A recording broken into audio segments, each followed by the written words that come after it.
Hi guys, welcome back to my channel. Nandito tayo ngayon sa The Hague para i-celebrate ang birthday ni VP Sara. At saka ano rin ito, solidarity rally to bring PRRD home. Nawagan tayo sa ICC na sabi ng Lord, tulungan niyo naman si Tatay Digong. Ibalik si Tatay Digong sa Pinas, pauwiin. Ayan guys, dami natin mga kabayan. Ikot-ikot tayo. Okay. Pero pang dumadating. Pinahaba ko kasi wala pa di ba? Pero palakwa ka naman dyan. Gratitude, always remember na maging thankful tayo. Kahit anong mga nangyayari, be thankful. Thankful tayo sa health ni Tatay Digong. Thankful tayo na nabibisita siya ng kanyang pamilya. Be thankful. Be thankful na gather tayo dito. Huwag yung sige tayo complain ng complain. Agree ba? Kahit yung mga ilong natin hindi matatapos, be thankful. Na may buka sa lahat ng ilong. Uy, nasa Maharlika. At ang ilong ay nasa ilalim. Itong si Miss Marlica dumating na. Isipin nyo na lang kung ang buka sa ilalim sa itaas. Maharlika, Miss Marlica! Lunod ka. Mamaya ka. Huwag lang. Kaya Alright. ako po ay nagpapasalamat sa inyong lahat.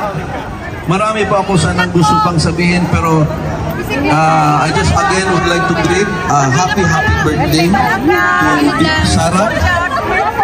And maraming salamat po sa inyong lahat. God bless po.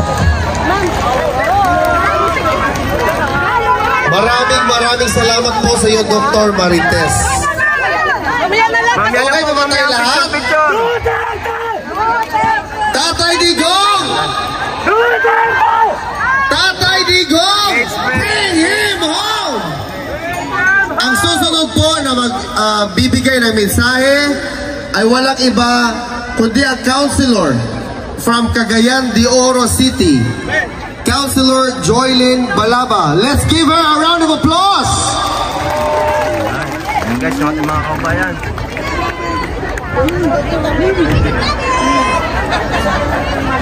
Maayong buntag sa atong tanan. Magandang umaga sa ating lahat at magandang hapon sa Pilipinas. Ako si Girly Balaba, isa ka City Councilor sa Cagayan de Oro. Dito po guys, si Atty. Harry Roque. Nagpapapicture sa mga fans. Atty.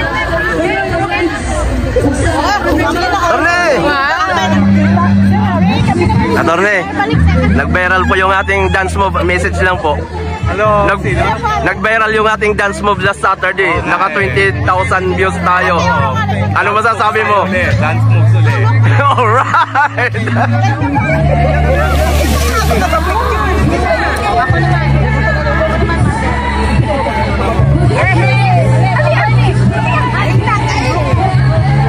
Kabahan ako ngayon.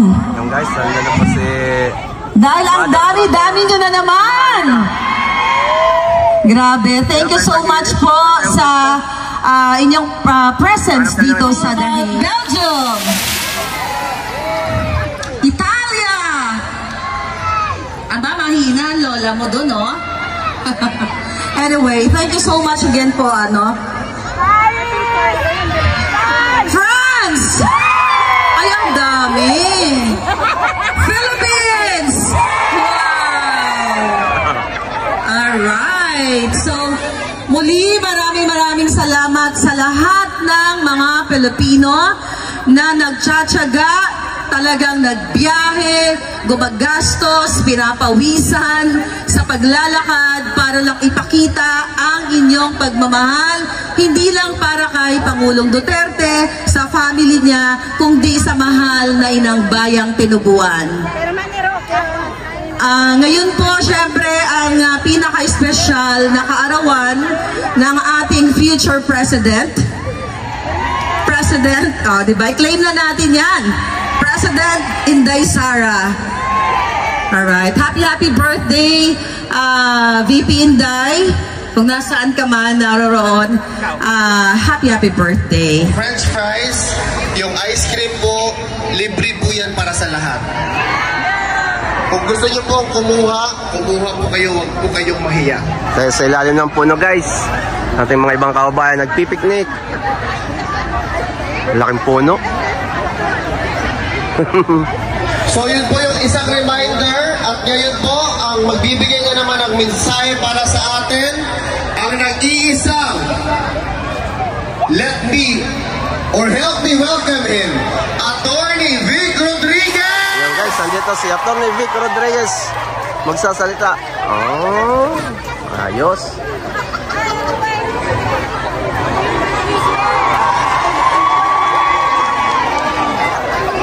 Dito tayo guys.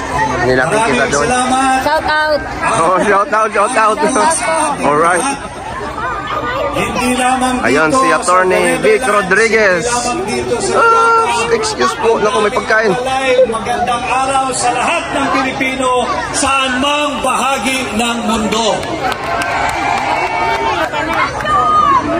Ako ho ay nagpapasalamat at tuwang-tuwa na naging bahagi ng ating malaya at payapang pagtitipon ngayong araw. Wife. So guys, si Doc Matan wife. Sa dahilang technical glitch, for lack of a credible explanation on what happened during the midterm election. Subalit, kaya kong isang tabihan. Kanya lamang, subalit nakalimutan ng taong yan na ang aso ay tinaguriang man's best friend. Ipagtatanggol ko ang aking lahi. Mahal ko ang Pilipino. Taas noo ako. Lalaban tayo. Pilipino tayo. Hindi matatakot, hindi mapapagod. Pilipino sa buong mundo. Lalaban tayo. Susugod tayo. Hindi pasisiil, hindi ka bibitiw. Ipagtanggol dugong Pilipino.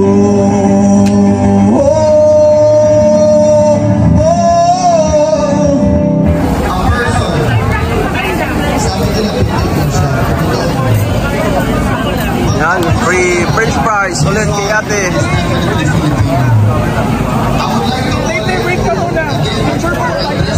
Saka free ice cream sa likod.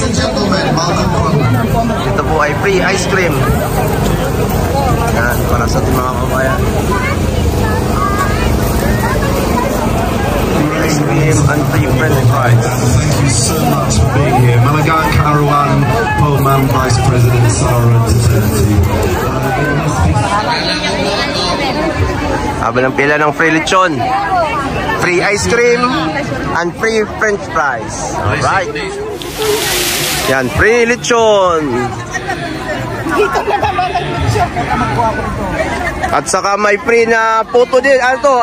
Cupcakes. Free lechon and cupcakes. Alright. So you guys, let's keep up the pressure.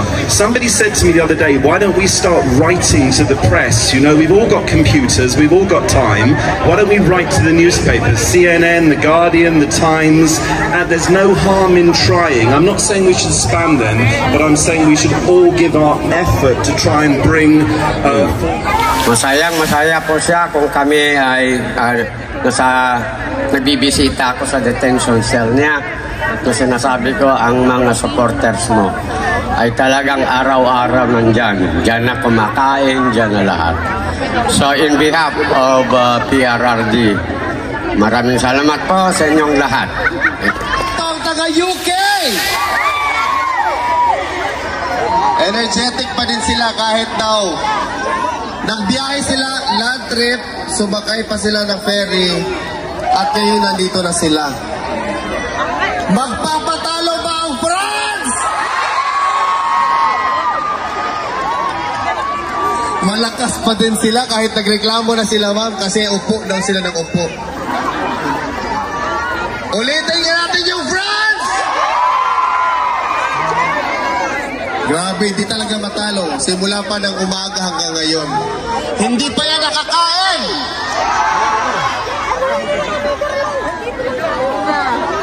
Paano naman yung mga taga-Netherlands?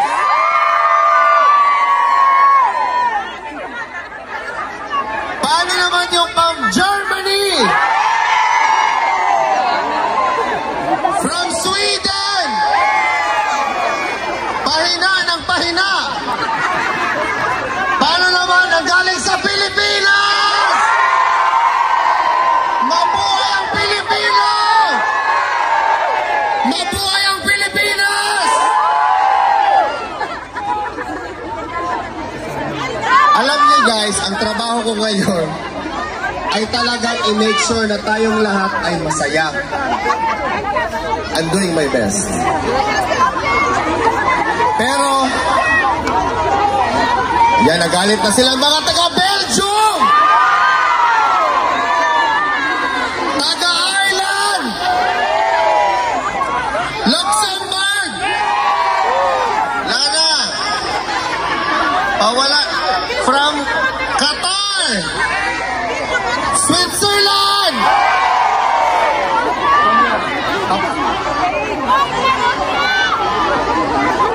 From Spain!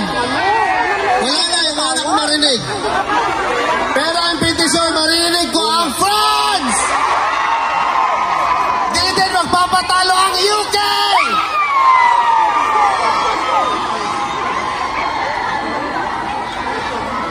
Paano naman ang from Norway? Wala na, nag-join forces pala ang UK at Norway.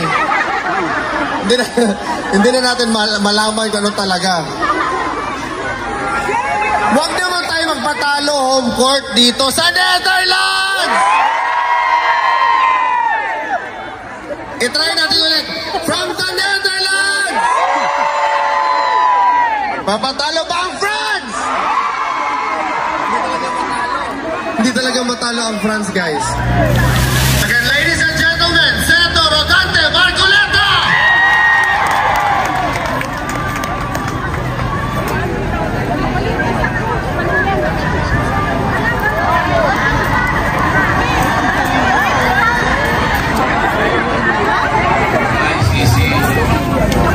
Payagan nyo sana ako kahit ilang minuto lang makausap ko ang dating Pangulo ng Republika ng Pilipinas.